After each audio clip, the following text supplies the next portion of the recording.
3। Welcome दोस्तों, welcome back to wings एक उड़ान। दोस्तों आज हम सेट्स का थर्ड लेक्चर पढ़ने आ रहे हैं। इस लेक्चर में हमने डिफरेंस ऑफ सेट्स पढ़ना है, कॉम्प्लीमेंट ऑफ सेट पढ़ना है, किस तरह से हम कॉम्प्लीमेंट किसी भी सेट का निकाल सकते हैं। और कॉम्प्लीमेंट जब आप पढ़ लोगे उसके बाद बहुत इंपॉर्टेंट प्रॉपर्टीज है कॉम्प्लीमेंट के ऊपर, तो वो भी हम पढ़ेंगे, जिसमें डी मॉर्गन्स लॉ आता है, लॉ ऑफ डबल कॉम्प्लीमेंटेशन आता है। And the last one will be disjoint sets. दो सेट्स को हम डिसजॉइंट सेट्स कब बोल सकते हैं, ऐसे कौन से दो सेट्स होते हैं जो कि डिसजॉइंट होते हैं, ये सब आज लेक्चर में पढ़ने जा रहे हैं। दोस्तों मेरा नाम है पंकज कपूर, आप सब देख रहे हैं विंग्स एक उड़ान। आप लीजिए screenshot, then we will start.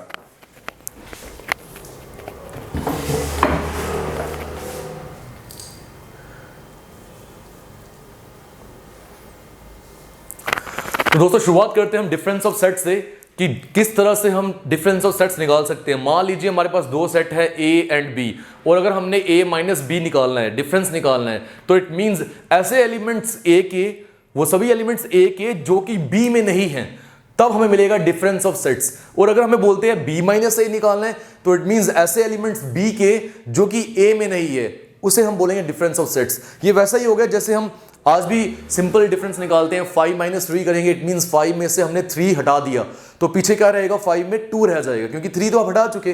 तो वैसे ही a माइनस बी करेंगे, इट मींस a में से हमने b वाले एलिमेंट्स को, जो कॉमन है, a में भी है और b में भी है, वो हटा देने, और जो रह जाएंगे a में, वो होगा हमारा difference of sets, means a minus B. तो इसको हम एग्जाम्पल के साथ समझेंगे, ज्यादा इजी वे में हमें पता चलेगा। तो देखते पहले लिखा क्या है, if a and b are two sets, अगर a और b जो है वो दो सेट्स है, तो डिफरेंस ऑफ सेट्स जो होगा a और b का, that is a minus b, वो सेट होगा उन सभी एलिमेंट्स का जो कि a के हैं, जो b के साथ बिलोंग नहीं करते हैं, b के साथ या b सेट में नहीं है। वो सिंबॉलिकली हम इसे a माइनस बी लिखते हैं और रीड भी ऐसे ही करते हैं, a माइनस बी। देखो यहां पर एक नोटेशन दी हुई है जिसे हम बोलते हैं, आपको पता है दो फॉर्म्स पढ़ी हमने, सेट बिल्डर फॉर्म और रोस्टर फॉर्म।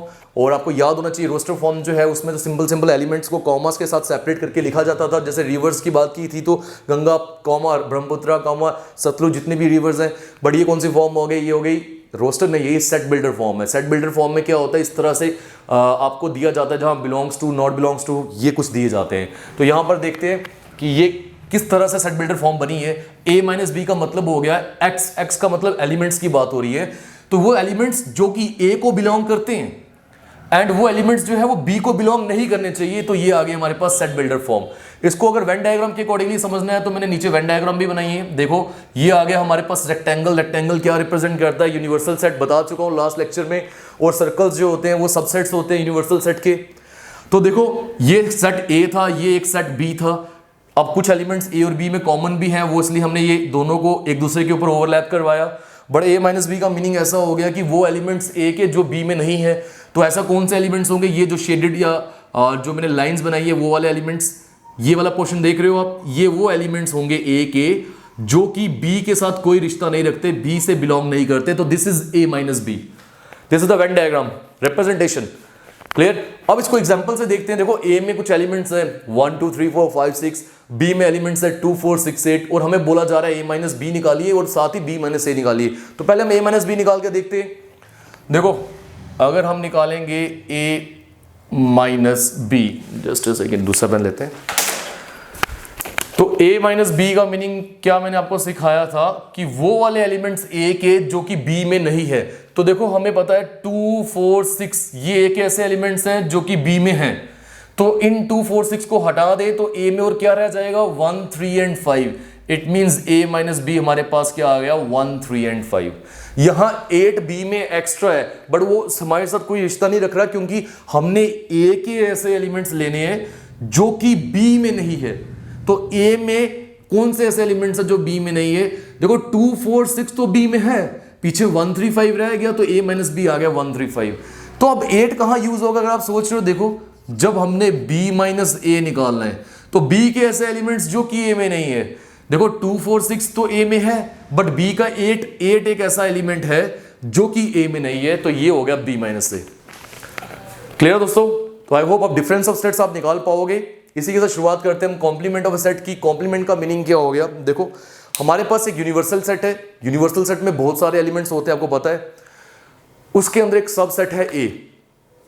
अब कॉम्प्लीमेंट ऑफ सेट क्या हो गया कि जो a में जितने भी एलिमेंट्स हैं उनको छोड़ दो, बाकी जो भी एलिमेंट्स रहेंगे यूनिवर्सल सेट के, वो होगा a का कॉम्प्लीमेंट, a का उल्टा। देखो लिखा क्या है, let U be the universal set. Let कर लेते हैं हम कि यू जो है वो यूनिवर्सल सेट है, ए जो है वो उसका सबसेट है। यहाँ फिगर भी बनाइए, this is U universal set, और ये ए आ गया उसका subset. Then the complement of A is the set of all the elements of U. तो हमने अगर कॉम्प्लीमेंट ऑफ ए निकालना है, वो सेट होगा उन सभी एलिमेंट्स के जो कि यूनिवर्सल सेट के होंगे, which are not the elements of A, जो ए के एलिमेंट्स नहीं है। ए के एलिमेंट्स को छोड़ दो, तो जो यूनिवर्सल सेट में एलिमेंट्स रहेंगे वो ए का कॉम्प्लीमेंट होगा। तो यहां देखो ना, हमने क्या किया, ये ए के एलिमेंट्स को छोड़ा, और यूनिवर्सल सेट के कौन से एलिमेंट्स रहेंगे, ये रेड वाला पोर्शन देख रहे हो। तो ये रेड वाला पोर्शन जो है ये हमें क्या दे रहा है, ये हमें दे रहा है ए कॉम्प्लीमेंट। ये लिखा भी है हमने ए कॉम्प्लीमेंट।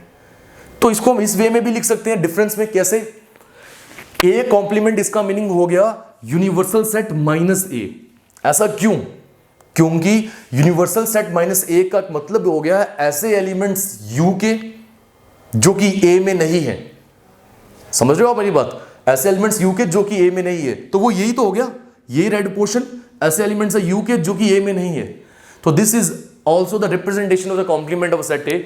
और इसी के साथ अगर हमने ये जो सेट बिल्डर फॉर्म है उसमें देखना है, तो देखो ए डैश या ए कॉम्प्लीमेंट जो है, एक्स मींस एलिमेंट, तो ये बिलोंग करेगा यूनिवर्सल सेट को, और ये बिलोंग नहीं करेगा किसको, ए को। ये बिलोंग नहीं करेगा, यूनिवर्सल सेट को बिलोंग कर रहे हैं, बट ए वाले पोर्शन के साथ इसका कोई रिश्ता नहीं है। तो this is the complement of a set is represented by a dash. Clear दोस्तों? अब ये सीख लिया तो हम इसके जो क्वेश्चन है एक वो सीख लेते हैं, क्योंकि क्वेश्चन अगर हम कर लेंगे तो हमें ज्यादा आइडिया मिल जाएगा। Black pen, just a second.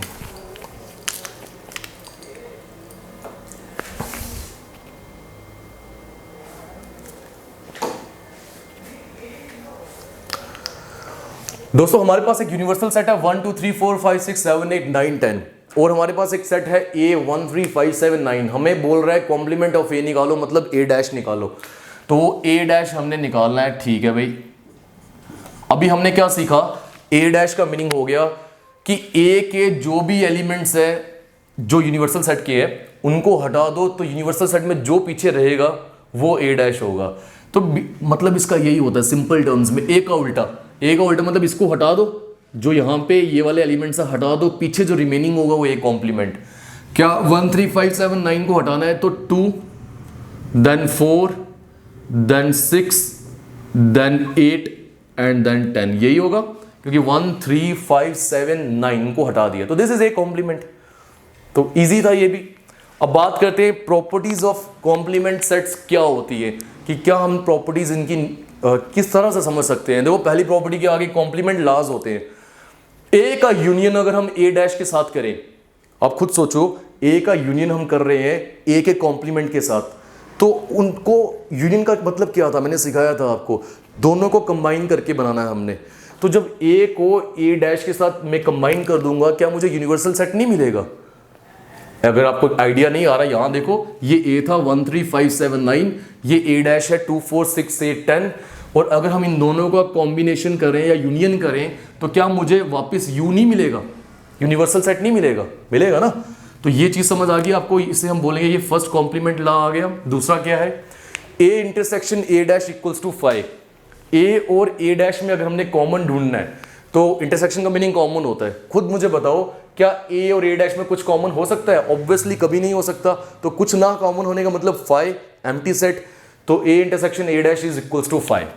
ये रट्टा नहीं मारना, क्रैम नहीं करना, ये आपने समझना है खुद। अगर आपको डायरेक्टली में एक ऑब्जेक्टिव फॉर्म में दे दूं, बताओ मुझे ए इंटरसेक्शन ए डैश क्या होगा, तो आपको खुद बोलना है 5, समझना है इससे। फिर बात आती है दोस्तों डी मॉर्गन्स लॉ की। डी मॉर्गन्स लॉ बहुत इंपॉर्टेंट है, ये कंप्यूटर्स में भी बहुत यूज होते हैं। देखो इसको भी अगर आप वेन डायग्राम की मदद से सॉल्व करना चाहो, समझना चाहो, कर सकते हो, बट क्योंकि ये लंबा है, तो जो आपको लॉ बताया जा रहा है वो सीखो ये याद कैसे करना है। अगर हम वेन डायग्राम की मदद से या फिर इस तरह से, ये जो हमने ऊपर सेट्स बनाए हैं, इस तरह से भी हम इसे प्रूव कर सकते हैं। ए यूनियन बी का होल इन dash whole complement. A union B का होल कॉम्प्लीमेंट किसके बराबर होता है? आपने यूनियन को कर देना है उल्टा, वो बन जाएगा इंटरसेक्शन, और ये जो कॉम्प्लीमेंट है ये दोनों को दे देने हैं। क्या बन गया? ए कॉम्प्लीमेंट या ए डैश, यूनियन का उल्टा इंटरसेक्शन बी डैश। आप कुछ भी ए और बी दो सेट्स लो, उसके ऊपर ये पूरा फॉर्मूला अप्लाई करो, बिल्कुल सेटिस्फाई करेगा। और वैसे ही A intersection B dash, A intersection B का होल डैश, ये कैसे निकलेगा? देखो सेम, ए का डैश वाले लेंगे, इंटरसेक्शन को उल्टा करेंगे यूनियन, और बी का डैश, तो ये हो गया D Morgan's law. D Morgan's law के ऊपर ऑब्जेक्टिव बना सकते हैं आपसे कि इसे ओपन करके क्या मिलेगा हमें, तो ये भी क्लियर होना चाहिए दोस्तों। फिर बात आती है हमारे पास लॉ ऑफ डबल कॉम्प्लीमेंटेशन की। लॉ ऑफ डबल कॉम्प्लीमेंटेशन का मतलब जब आपने एक को दो बार कॉम्प्लीमेंट कर दिया, ए का कॉम्प्लीमेंट का दोबारा कॉम्प्लीमेंट करेंगे तो वापस हमें ए ही मिलेगा। ये भी अगर आप चाहो तो मैं आपको बता सकता हूं, देखो ये सेट था ना, हमने ए दिया हुआ है, ए का कॉम्प्लीमेंट निकाला, 2 4 6 8 10 निकला। यहां पर अगर मैं वापस से ए के कॉम्प्लीमेंट का कॉम्प्लीमेंट करूं तो देखो इसका और यूनियन सेट का, यूनिवर्सल सेट का, अब ये इन दोनों का रिलेशन बन रहा है, ठीक है। तो इसका हम क्या कर रहे हैं, कॉम्प्लीमेंट मींस यूनिवर्सल सेट के वो सभी एलिमेंट्स लेने हैं हमने जो कि इसमें नहीं है, ठीक है।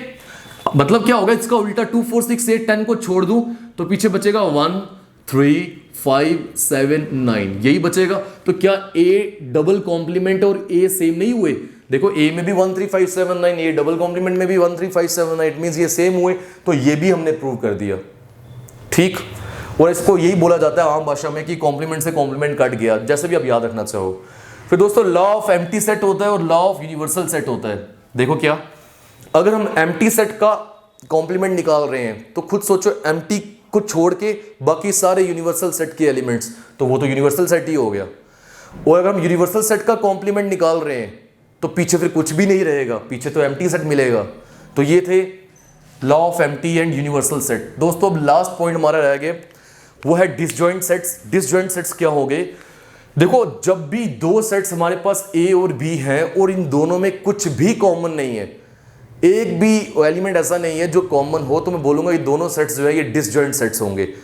देखो जैसे कि एग्जांपल के तौर पे भी मैं आपको बता सकता हूं, किसी भी सेट और उसके कॉम्प्लीमेंट में कभी भी कुछ कॉमन नहीं होगा, तो ए और ए डैश हमेशा डिसजॉइंट सेट्स होंगे। यहां देखो sets A and B are said to be disjoint set. Set A और बी को हम डिसजॉइंट सेट तब बोलेंगे अगर ए और बी में कोई भी कॉमन एलिमेंट नहीं है। इट मींस ए का इंटरसेक्शन बी के साथ करूं, कॉमन होता ना ये, तो हमें क्या मिलना चाहिए 5, क्योंकि कुछ भी कॉमन नहीं है दोस्तों। बट अगर ऐसा हो गया कि इनके बीच में कुछ कॉमन आ जाता है, एक भी एलिमेंट कॉमन होता है, मींस इनका इंटरसेक्शन करके हमें 5 नहीं मिलता, इज नॉट इक्वल टू 5, तो मैं बोलूंगा ए और बी जो है ये ओवरलैपिंग सेट्स हैं, या ए और बी जो है ये इंटरसेक्टिंग सेट्स हैं, ठीक है। इसकी भी मैंने एक एग्जांपल ली हुई है, बहुत बेस्ट एग्जांपल, आप सामने देखो। ए की वैल्यूज हैं या ये सेट में एलिमेंट्स है 1 2 3, बी में है 4 5 6, सी में है 4 7 9, तो क्लियरली हमें दिख रहा है ए और बी में कुछ भी कॉमन नहीं है। 1 2 3 बी में तो नहीं है, तो इसका meaning I can say that A and B are disjoint sets. But अगर मैं बात करूं ए और सी की, 1 2 3 यहां भी नहीं है, तब भी ए और सी भी डिसजॉइंट सेट्स है। बात करें अगर हम बी और सी की, तो देखो आपको एक एलिमेंट कॉमन मिल रहा है जो कि है 4, 5 6 तो कॉमन नहीं है, 7 9 नहीं है, 4, तो इट मींस एक भी एलिमेंट कॉमन आ गया तो हम बोलेंगे वो कौन से सेट होंगे, ओवरलैपिंग या इंटरसेक्टिंग सेट्स। तो आई होप आपको यहां क्लियर हो रहा होगा, where as B and C are intersecting sets, ठीक है दोस्तों। Just a second, call important बार बार आ रहा है। चले नेक्स्ट पे आते हैं दोस्तों। अगर हम बात करें set of even natural numbers और set of odd natural numbers की, कहने का मतलब इवन नेचुरल नंबर्स कौन से होंगे, 2 4 6 8 10 and so on. Odd natural numbers कौन से होंगे, 1 3 5 7 9 एंड सो ऑन। तो इनमें कभी भी कुछ कॉमन होगा, कभी नहीं। इवन और ऑड में तो कभी कुछ कॉमन नहीं हो सकता ना, तो इसलिए इनको भी हम डिसजॉइंट सेट्स बोल सकते हैं। और डिसजॉइंट सेट्स की अगर वेन डायग्राम रिप्रेजेंटेशन देखनी है वो किस तरह से होगी, तो देखो ये आ गया हमारे पास यूनिवर्सल सेट, और यहां पे एक सेट है ए, ये एक सेट है बी, इन दोनों के बीच में हमें कुछ भी कॉमन नहीं मिल रहा, तो it means this is the geometrical representation और the Venn diagram representation of disjoint sets, ठीक है दोस्तों। तो ये था आज के इंपॉर्टेंट कॉन्सेप्ट्स। इसी के साथ हमारा जो ये चैप्टर है ये ऑलमोस्ट कंप्लीट हो चुका है। एक वीडियो आपकी और आएगी जहां मैं एमसीक्यूज को डिस्कस करूंगा, और जो एक फॉर्मुलेज है नंबर ऑफ एलिमेंट्स के ऊपर, वो हम डिस्कस करने वाले हैं दोस्तों, और सेट्स कंप्लीट हो जाएगा। फिर हम शुरू करेंगे मैट्रिसेस के बारे में, और भी जो हमारे मैट्रिसेस हो चुके हैं, डिटर्मिनेंट्स, तो और भी जो मैथ्स के चैप्टर्स हैं, प्रोबेबिलिटी है और लीनियर इक्वेशंस है, वो सब पढ़ेंगे हम दोस्तों। और हमारे डिफरेंट सोशल मीडिया हैंडल्स के जो लिंक्स हैं नीचे डिस्क्रिप्शन बॉक्स में आपको दिए गए हैं, हमारा ऑफिशियल कॉन्टैक्ट नंबर भी दिया गया है, और आपको पता है 15th ऑफ दिस मंथ से जो एजुकेशनल इंस्टीट्यूशंस हैं उनको भी खुलने की जो परमिशन है वो मिल चुकी है। तो अब देखते हैं हमारी मुलाकात कब आप सबसे फिजिकली भी होगी। शुक्रिया।